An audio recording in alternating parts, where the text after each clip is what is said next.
in the city that practically perfected the high-speed chase and also invented the slow-speed chase, courtesy of O.J. Simpson. This morning, another sort of slow-mo spectacle, the retired Space Shuttle Endeavour being towed to its final resting place at a museum. It is drawing thousands of people into the streets, including ABC's Brandi Hitt. Brandi, good morning.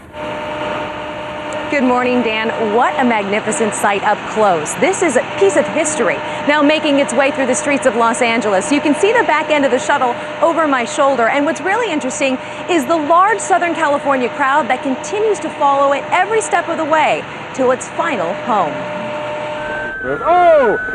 The state known for high-speed chases. It's an extremely dangerous pursuit. Now has a slow-speed attraction gaining thousands of fans. It feels like I'm being part of history. I'm seeing history in the making. We have booster ignition and liftoff of the Space Shuttle. The Space Shuttle Endeavour has traveled more than 123 million miles at speeds of more than 17,000 miles per hour.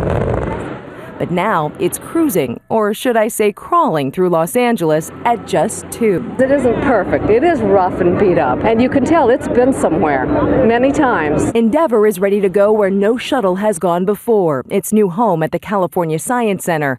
But getting home is no easy feat.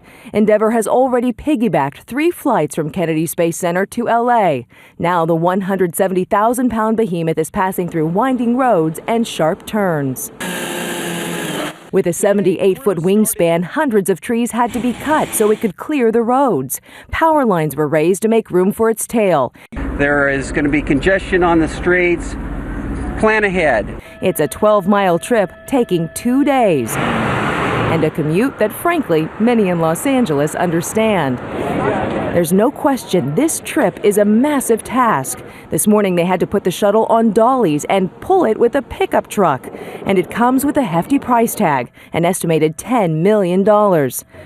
A first-class endeavor that will help the shuttle fit in as the newest star in Tinseltown. And another interesting note, guys, crews had to lay down roughly 2,000 sheets of steel on sensitive areas of the road to deal with the shuttle's crushing weight. Endeavour is expected to wrap up its final leg home later on today. Dan and Bianna? Can you imagine people were just itching to text and drive their friends while they were behind this? Of course, they can't, but what an amazing sight for those drivers in Los Angeles.